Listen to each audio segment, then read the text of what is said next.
ఇది ప్రేమ, నమ్మకం, బాధ, త్యాగం కలిగిన ఒక హృదయ విదారక నిజమైన కథ. ఒక భర్త తన భార్య ఆనందం కోసం చేసిన త్యాగం చివరికి అతని ప్రాణాన్ని తీసేసింది. ఖమ్మం జిల్లాలోని షేక్ గౌస్ అనే వ్యక్తి కథ ఇది. వీడియో చాలా ఇంట్రెస్టింగ్ గా ఉండబోతుంది. ఖచ్చితంగా ఎండ్ వరకు చూడండి. గౌస్ 8 ఏళ్ల క్రితం తన కుటుంబ సభ్యుల సమక్షంలో ఇరువురు పెద్దల అంగీకారంతో పెళ్లి చేసుకున్నాడు. ఆ తర్వాత వారు కొంతకాలం సంతోషంగా జీవించారు. వారికి 3 పిల్లలున్నారు. 2 ఆడపిల్లలు, 1 మగబిడ్డ. భార్యాభర్తలు అన్న తర్వాత జీవితంలో చిన్న చిన్న కలహాలు వస్తూనే ఉంటాయి. తన పిల్లలకు మంచి చదువు, మంచి భవిష్యత్తు ఇవ్వాలని గౌస్ ఎప్పుడూ అనుకునేవాడు. కానీ కాలక్రమేణా గౌస్ భార్యలో మార్పులు మొదలయ్యాయి. ఒక రోజు ఆమె గౌస్ స్నేహితుడితో ఎక్కువగా మాట్లాడడం గమనించాడు గౌస్.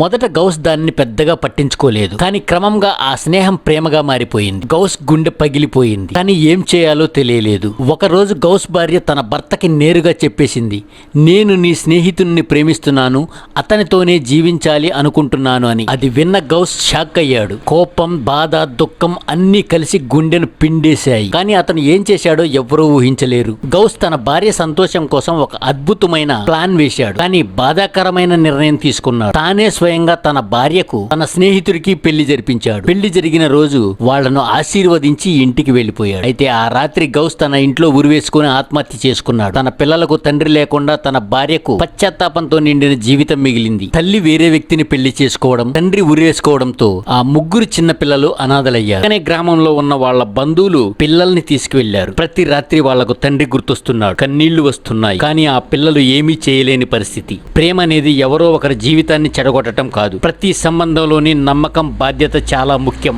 గౌస్ కథ మనందరికీ ఒక గుణపాఠం. మన మాటలతో, మన నిర్ణయాలతో ఎవరిని చంపకూడదు. జీవితం విలువైంది. దాన్ని క్షణికావేశంలో వదిలేయకూడదు. గౌస్ లాంటి వారెవరో ఇంకోసారి ఇలాంటి నిర్ణయాలు తీసుకోకూడదు. ఇలాంటి నిజ జీవిత కథల కోసం మా ఛానల్ను సబ్స్క్రైబ్ చేయండి.